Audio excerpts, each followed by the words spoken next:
I wish I could cut it off." The words hung in the air like a curse. Zara sat on the edge of her mat. Tears streamed down her face. Her hands reached desperately behind her back toward the thing that had defined her entire life. "The humiliation is too much, Mama. I can't take it anymore." Dinma rushed over and held her daughter's trembling hands. "Don't ever say that again," she whispered fiercely. "Do you know how many women pray to have a daughter like you? Do you know how many times I went to the shrine and fasted for a child before God brought you to me?" But to understand why Zara felt this way, we must go back to the beginning. Back to the night everything changed in Umugo village. The screaming had been going on for 6 hours. In the small mud hut, where kerosene lamps flickered against the darkness, Amara writhed on her mat. Her belly was enormous and restless. The village midwives surrounded her. 3 women who had delivered hundreds of babies, but tonight felt different. "Something's wrong," whispered Mama Ngozi, the eldest midwife, as she felt Amara's stomach. "The baby. It feels like there are 2 heartbeats." Amara had been strange throughout her pregnancy, not just the usual cravings, but bizarre ones that made the village women exchange worried glances. She'd eaten twin yams exclusively for weeks. She demanded fresh owl eggs at midnight. And once, she begged her husband Okeke to hunt a pregnant antelope just for its liver.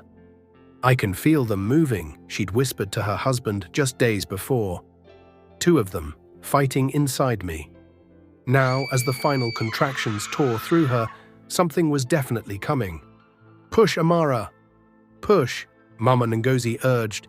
With a final earth-shaking scream, the baby slipped into the world.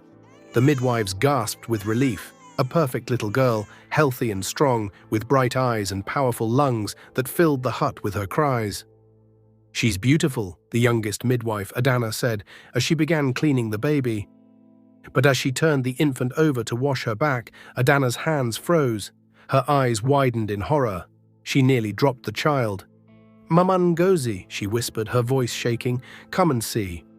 What they saw defied everything they thought they knew about birth, about nature, about what was possible. There, emerging from between the baby's shoulder blades, was a face, not a growth. Not a deformity, a face. It was the size of a child's fist, perfectly formed with delicate features. Closed eyes, a tiny nose, full lips, and even a miniature arm that seemed to move independently. The face was breathing.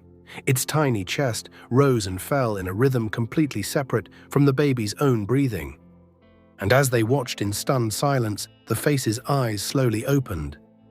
They were dark, intelligent, and very much alive. "What? What is this?" Mama Ngozi breathed, backing away from the child. The face blinked, once, twice. Then its tiny mouth opened, as if trying to speak, but no sound came out. "It's looking at us," Adana whispered. "It's actually looking at us." The baby girl continued crying, but the face on her back remained calm. Its eyes moved from woman to woman, as if studying them. Amara, still weak from the birth, pulled herself up on her elbows. "What's wrong? Is my baby okay?" The midwives exchanged glances. How do you tell a mother that her child was born with another living being attached to her back? She's healthy," Mama Ngozi said carefully. "But there's something you need to see." They turned the baby around, and Amara's scream pierced the night louder than any birth cry. "What is that? What is that thing on her back?" The face, startled by the scream, blinked rapidly. Its tiny mouth opened wider, as if it too wanted to cry. "Take it away," Amara shouted, pushing the baby away from her chest. "I won't hold it. I won't feed it." Okeke burst through the door, his face wild with worry. "Is the baby—" His words died in his throat as he saw his daughter for the first time. Beautiful, perfect, except for the living face that stared back at him from her tiny back. "What kind of curse is this?" he whispered. The baby girl's cries grew louder, but the face on her back remained silent. Its eyes were now fixed on Okeke with an expression that seemed almost knowing. "It's a medical mystery," Mama Ngozi said quietly, trying to make sense of what she was seeing. "I've heard of such things, twins that don't separate properly in the womb. One develops normally, the other becomes this," Adana finished, unable to look away from the face. "Is it alive?" Okeke asked. As if in response, the face on the baby's back turned its head slightly and blinked directly at him. Yes, Mama Ngozi whispered. It's very much alive. Amara began to weep, her hands covering her face. What will people say? What will the village think? We have to tell them something, Okeke said, his voice hollow. Tell them what? Amara sobbed. That I gave birth to a monster, that my child carries another living being on her back. The baby's cries intensified as if she could sense her mother's rejection. But the face on her back remained eerily calm, its eyes closed and opened slowly like it was trying to sleep. She needs to eat, Mama Ngozi said gently. The baby needs to feed. I won't do it, Amara declared, turning her face to the wall. I won't hold that thing. I won't feed it. Amara, she's your daughter. My daughter doesn't have a face growing from her back, Amara screamed. My daughter is normal. This is something else. The midwives looked at each other helplessly. They had delivered countless babies, but never had they encountered a situation like this. The face on the baby's back opened its mouth again. This time, a small sound emerged. Not quite a cry, not quite a whisper, but something that made everyone in the room shiver. It's trying to speak, Adana whispered. Babies can't speak, Mama Ngozi said, but her voice lacked conviction. That's not a baby, Okeke said, staring at the face. That's something else entirely. As the night wore on, the baby eventually exhausted herself and fell asleep. But the face on her back remained awake. Its eyes moved around the room, watching, waiting. The face blinked once, then whispered, Mama. 3 days passed and Amara refused to touch her daughter. The baby cried constantly, hungry and confused. The face on her back seemed to grow more alert with each passing hour. Village women brought pap and tried to feed her, but Amara would leave the room whenever they came. She's your child, they pleaded. You must feed her. But Amara had made a decision that was eating away at her soul. On the third morning, she waited until Okeke left for his hunting trip. The baby was sleeping peacefully. The face on her back breathed softly with closed eyes. For a moment, Amara felt a flicker of love for the perfect little girl she had carried for 9 months. Then the face opened its eyes and looked directly at her. The spell was broken. Amara wrapped the baby in a thick cloth, making sure to cover the face completely. She didn't pack any food. She didn't tell anyone where she was going. She just walked. The forest path was familiar. She had walked it many times to gather firewood, but today each step felt like a knife to her heart. The baby was quiet, as if she sensed what was happening. Deep in the forest, where the trees grew thick and the path disappeared, Amara found what she was looking for. An ancient Iroko tree. Its massive trunk was scarred by lightning and time. This was where the village buried their secrets. Forgive me, she whispered as she knelt at the base of the tree, but I cannot keep you. She unwrapped the baby one last time. The little girl's eyes were open, staring up at her with perfect trust. And on her back, the face was awake too. Its tiny eyes reflected the dappled sunlight filtering through the leaves. The face's mouth opened. For a moment, Amara thought she heard it whisper, Mama. But that was impossible. Babies couldn't speak. And that thing on her back, it wasn't really a baby at all. Someone will find you, she lied to herself as she wrapped the cloth around the child again, someone who can handle what you are. She laid the bundle at the base of the tree, she covered it with fallen leaves, and she ran. When she reached the village, she threw herself on the ground and began to wail. My baby is gone. People rushed from their huts, surrounding her with questions and concern. What happened? I went to fetch water, she sobbed. When I came back, she was gone. Someone took her. The village erupted in chaos, search parties formed, men grabbed their machetes, women wailed in sympathy. But no one thought to look in the deep forest, where the abandoned baby lay beneath the ancient tree, her tiny voice growing weaker with each passing hour. Meanwhile, 20 miles away, Dinma was making her usual trek from her small farm to her lonely hut. She had been walking this path for 20 years, carrying cassava and yams, talking to herself because there was no one else to talk to. At 55, Dinma was the village's most pitiable figure, the barren woman, the one who had prayed until her knees were raw, who had visited every healer, who had fasted until her ribs showed through her skin, but no child had ever come. She lived alone in a small hut near the hills, tending her crops, weaving baskets, and trying to ignore the whispers that followed her everywhere. What's the point of a woman who can't bear children?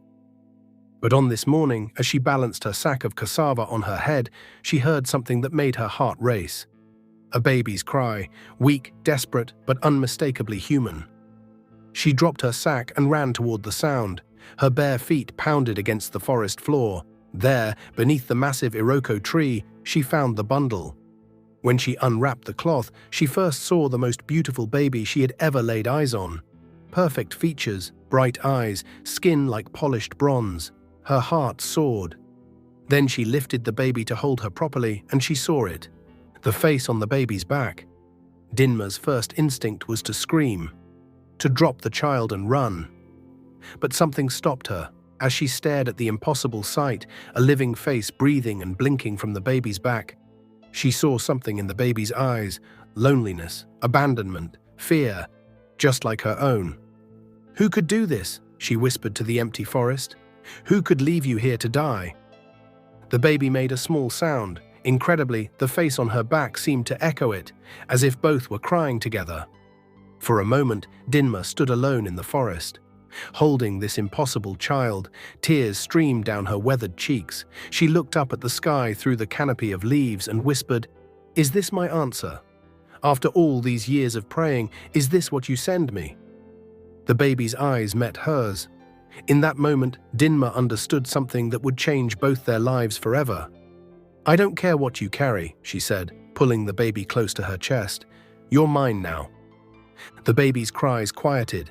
The face on her back blinked slowly, as if it understood. Dinma looked around the forest one more time. She hoped to find some clue about who had left the child here. But there was nothing. Just her and this impossible baby who had been abandoned like an unwanted burden.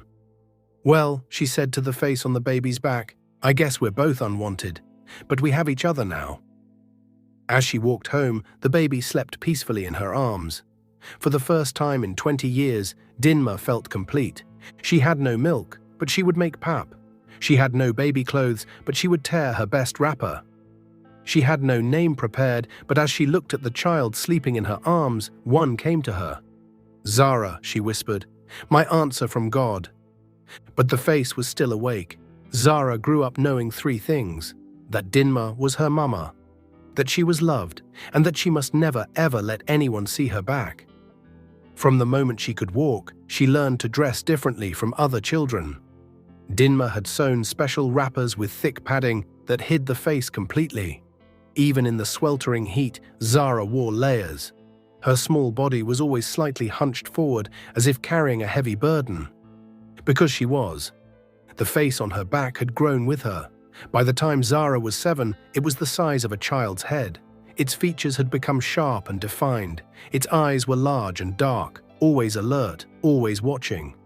It breathed constantly. Its tiny chest rose and fell in a rhythm that was completely separate from Zara's own breathing. "Does it hurt?" Dinma asked one morning as she helped Zara with her daily wrapping routine. "No, Mama," Zara replied, as she always did. "It feels warm, like someone is always with me."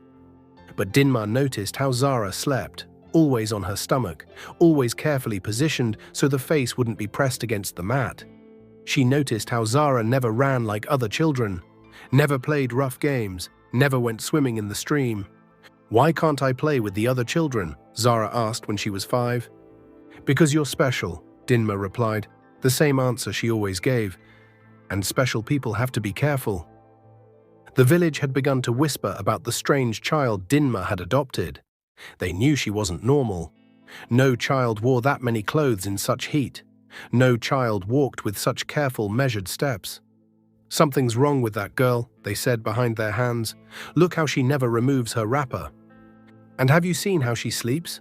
Always on her stomach, like she's protecting something." Dinma found her in the forest. Who knows what kind of spirit she brought home? When Zara turned 7, Dinma made the decision to send her to school. She dressed her in a clean uniform and tied her hair nicely. She made sure the padding beneath her wrapper was secure. "Remember," Dinma whispered as they walked to the school. "Never remove your wrapper, never let anyone see your back." "I know, Mama," Zara said, but her voice was small and frightened. The school was a single room with wooden benches and a blackboard. 20 children sat in neat rows. Their voices rose and fell as they recited their lessons. When Zara entered, the room fell silent. She was beautiful, with bright eyes and a gentle smile. But there was something different about her. The way she moved, the way she never quite straightened her back, the way her wrapper seemed thicker than normal. "This is Zara," the teacher announced. "She'll be joining our class." Zara found an empty seat in the back row. She carefully positioned herself so her back was against the wall. The lesson continued, but she could feel eyes on her, whispers floating through the air. Why is she wearing so many clothes? Look how she sits. Something's wrong with her back. My mama says she's not normal. During break time, the other children played outside, but Zara stayed in her seat, afraid to move, afraid to draw attention to herself. But attention found her anyway. A boy named Eniye, 2 years older and known for his cruelty, approached her desk with 3 of his friends. "Hey, new girl," he said, his voice mock-friendly. "Why don't you come play with us?" "I'm fine here," Zara said quietly. "Come on," Eniye pressed. "We want to be friends." Before Zara could react, Eniye grabbed her arm and pulled her from her seat. She stumbled. Her careful balance was destroyed. She tried to steady herself against the wall. "Let me go," she whispered. "What's wrong?" Eniye laughed. "Why are you so scared?" "Yeah," one of his friends chimed in. "What are you hiding under all those clothes?" Zara's heart pounded. "Nothing. I'm not hiding anything." "Then why won't you play with us? Why won't you take off your wrapper when it's so hot?" I can't." "Can't or won't?" Eniye's eyes glittered with malice. "Let's see what you're so afraid of." "No," Zara cried, but it was too late. Eniye grabbed the edge of her wrapper and pulled hard. The fabric tore, the padding beneath shifted, revealing a glimpse of what lay underneath. "What is that?" one of the boys whispered. Eniye, emboldened by his friend's reactions, pulled harder. The padding came away completely.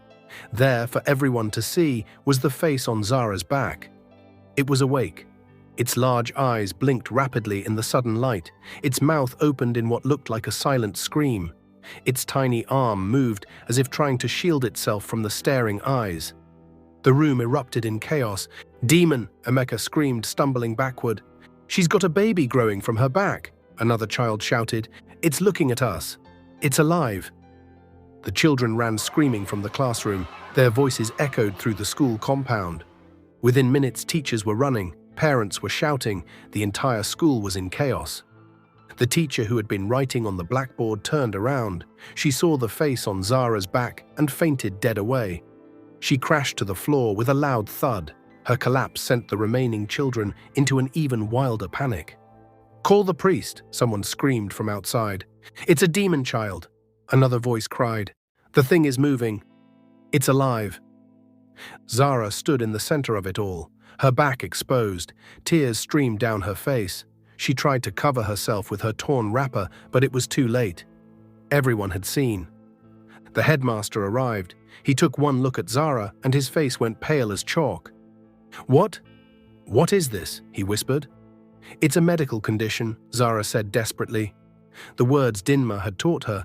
"It's not dangerous. It's not evil. It's alive," the headmaster interrupted, staring at the face on her back. "It's breathing. It's looking at me." The face, overwhelmed by all the attention, opened its mouth and made a small sound. Not quite a cry, not quite a whisper, but something that made everyone in the room take a step back. "You cannot come back here," the headmaster said, his voice shaking. This is not something we can handle."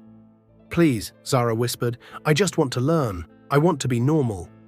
"Normal children don't carry living beings on their backs," the headmaster replied. "I'm sorry, but you'll have to leave." When Dinma arrived, she found Zara curled up in a ball outside the school.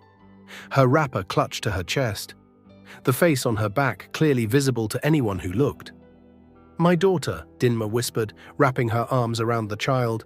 "My poor daughter." As they walked home together, Zara finally spoke. "They saw it, Mama. Everyone saw the face." "I know, my child, I know. They called me a demon. They said I wasn't normal." Dinma stopped walking and knelt down to face Zara. "Listen to me," she said firmly. "You are not a demon. You are not a monster. You are a mystery the world is not ready for. But one day they will understand." "When?" Zara asked, her voice broken. "When the time is right," Dinma replied. "When you understand what your gift truly means." That night, as Dinma helped Zara with new padding and a fresh wrapper, she made a promise. "You don't need their school," she said. "I'll teach you everything you need to know. And one day, when you're ready, you'll show them what you're really capable of." But Zara wasn't listening. She was staring at the wall, feeling the face on her back, breathing softly, and wondering if she would ever be anything more than the girl who had to hide. "You don't need to be normal to be necessary," Dinma whispered, holding her close. 10 years passed. Zara grew into a young woman who lived in the shadows of Umugo village. She was beautiful now, with gentle eyes and a soft voice. But she moved through the world like a ghost, never drawing attention to herself, never staying in one place too long. The face on her back had continued to develop. At 17, it was the size of a small adult's head, with features that were sharp and intelligent. Its eyes were always alert, darting around as if watching everything. Its breathing had become more pronounced. Sometimes, late at night, Zara could swear she heard it making small sounds. Not quite crying, not quite speaking, but something in between. She had learned to sleep on her stomach, to never remove her wrapper in front of anyone, and to move carefully so the face wouldn't be jostled. She had become an expert at hiding her burden, but the burden was changing. It started with dreams. Zara would wake in the middle of the night, her back warm and tingling, with vivid images in her mind, places she had never seen, people she had never met, events that felt real but couldn't be real.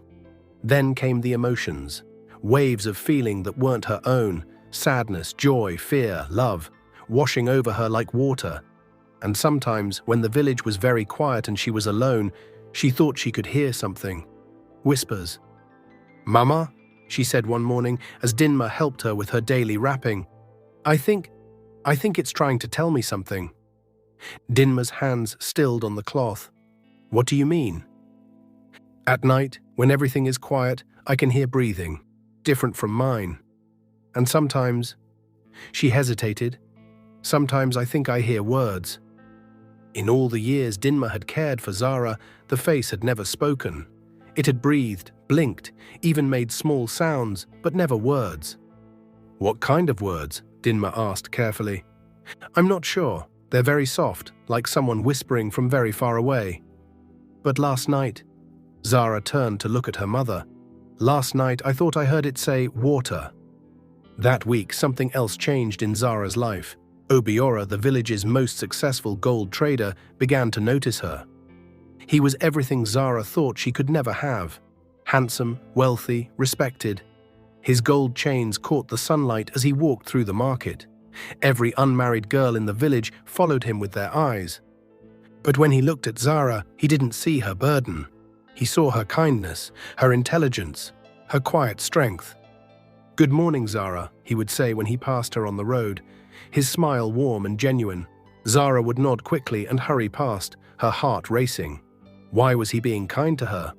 Didn't he know what people said about her?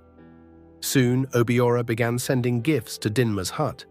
Rice, yams, palm oil, and even a beautiful wrapper for Dinma herself. "That boy likes you," Dinma said one evening as they prepared dinner with Obiora's rice. "He pities me," Zara replied, but her voice lacked conviction. "No, my daughter, I know the difference between pity and love. That boy loves you." But Zara couldn't believe it. How could anyone love her when she carried such a burden? One night, as she lay on her mat staring at the ceiling, it happened.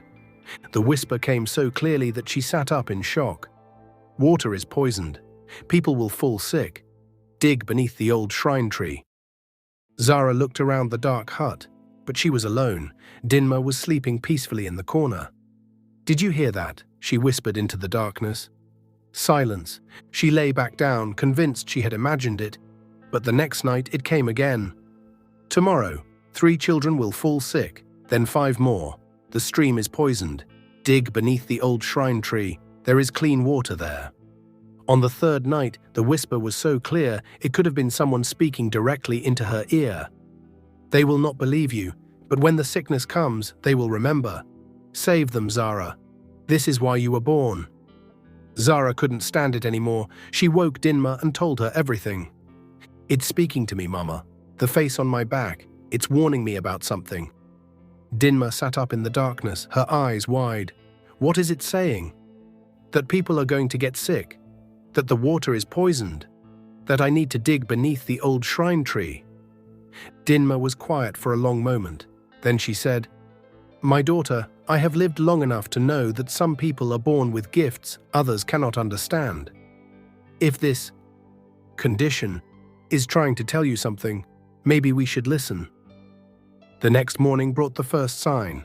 Little Kachi, the same boy who had exposed Zara at the stream years earlier, woke up with violent vomiting and fever. His mother rushed him to the village healer, but nothing helped. By evening, 2 more children had fallen sick with the same symptoms. That night, the whisper came again, urgent and clear. Now, go to the old shrine, dig where the roots are thickest. They need clean water. Zara and Dinma looked at each other in the darkness. We have to try, Dinma said. The old shrine was a massive baobab tree at the edge of the village. People went there to pray to their ancestors. Its roots spread out like tentacles. Its trunk was so wide that 10 people couldn't wrap their arms around it. As they approached with their digging tools, Zara felt something she had never experienced before. The face on her back was more active than it had ever been. Its breathing rapid and excited. Here, the voice whispered. Dig here, 3 feet down. Hurry. Zara pointed to a spot where the roots were thickest. They began to dig. The work was hard, the sun was hot, but they persevered. 3 feet down, exactly as the voice had said, they hit water. It bubbled up clear and clean, forming a small pool in the hole they had dug. Zara cupped some in her hands and tasted it. It was the sweetest water she had ever had. Get herbs, the voice whispered. Bitter leaf, scent leaf, lemongrass. Boil them with the water. This will heal them. As they prepared the herbal mixture, more news came from the village. 5 more children had fallen sick. The village was in panic. Zara and Dinma filled several gourds with the herbal water and hurried back to the village. The first person they met was Mama Nkechi, whose youngest son had been sick for 3 days. Please, Zara said, offering the gourd, give this to your son. Mama Nkechi looked at her with suspicion. What is it? Medicine. It will help him. Desperation overcame fear. Mama Nkechi took the gourd and hurried home. Within hours, her son's fever had broken. By the next day, he was sitting up and asking for food. Word spread like wildfire. The other families with sick children came to Zara's hut, begging for the medicine. Where did you get this? They asked. I was shown, Zara replied simply. And it was true. The face on her back had guided her to the source of healing. As the last of the sick children recovered, Zara sat by the fire with Dinma. She felt the face on her back breathing softly. Why me? She asked the darkness. The whisper came back, gentle and clear. Because you know what it means to be abandoned, to be rejected, to be different. And because of that, you will never abandon them. That night, as Zara finally drifted off to sleep, the face whispered one more thing. Dig now, or they'll start dying tomorrow. If you're eager to see how this story unfolds, please subscribe and let us know in the comments below. Type continue to see episode 2. Your feedback will help shape future videos on this channel.